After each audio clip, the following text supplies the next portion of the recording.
성경으로 한자를 푸는 대구의 오집사입니다. 오늘은 가운데 중자에 대해서 말씀드리겠습니다. 가운데 중자는 날일자의 변형이 있습니다. 이 날일이 옆으로 누웠죠. 그래서 저는 이것을 해석하는데 참 많이 힘들었는데, 이것은 이제 메시아, 해가 빛을 잃었다. 해가 빛을 잃고, 그 다음 메시아가 죽었다. 해가 이제 메시아고 해죠. 그죠? 메시아. 이걸 어디서 볼 수 있냐면, 풀을 청자에 보면, 이게, 이거하고 같은 글자가 되거든요. 그래서 날일자가 옆으로 누운 거. 그래서 이게 날일자가 옆으로 누움으로써 이점이 뭐냐면, 이게 부르짖을 혼과 모양이 비슷합니다. 부르짖는다. 이런 뜻을 나타내고 있습니다. 그래서 메시아가 죽으면서 부르짖는다. 그래서 장대에 예수님이 달리셨는데, 메시아가 죽었다. 죽으면서 부르짖는다. 이런 뜻이 됩니다.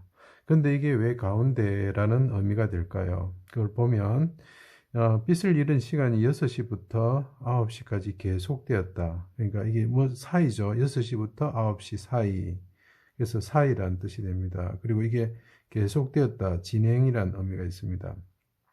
그리고 예수님께서 십자가에 못 박혀 죽으실 때 두 강도 가운데 있었죠. 이거는 조금 이렇게 맞춰 볼 수도 있는 이야기입니다. 그리고 예수님께서 부르짖으시고 운명하셨다. 그때에 그 중에 여러 사람들이 막 있었죠. 사람들 중에 한 사람이 엘리야를 부른다고, 또 그 중에 한 사람이 신포도주를 주었습니다. 그리고 이제 제일 중요한 거는 이건데, 예수님이 부르짖고 죽으실 때 휘장이, 그죠? 한가운데가 찢어졌다. 이렇게 되어 있습니다.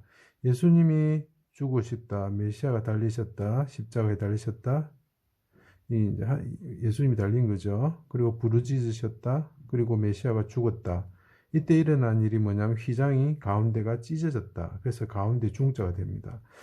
그래서 성경을 찾는 그 뜻을 찾는 방법은 그 이야기, 그 글자가 나타낸 이야기를 찾아가면 그 뜻을 가진 단어가 나옵니다.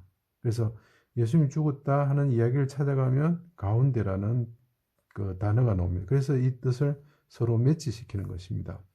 그리고 히브리서 10장 20절에 보면은 휘장 가운데로 열어놓으신 새로운 살 길이요 휘장은 곧 그의 육체니라. 그러니까 예수님의 육체가, 메시아가 죽었을 때, 이 육체가 죽었을 때 휘장이 둘로 쪼개진다. 가운데 길이 열린다. 그래서 이게 가운데 중자가 됩니다.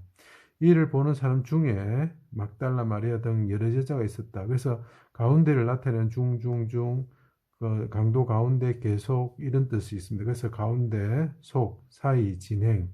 그래서 가운데 중입니다. 그래서 꼭 기억하실 거는 예수님이 죽고 부르짖으실 때 휘장이 가운데가 찢어졌다.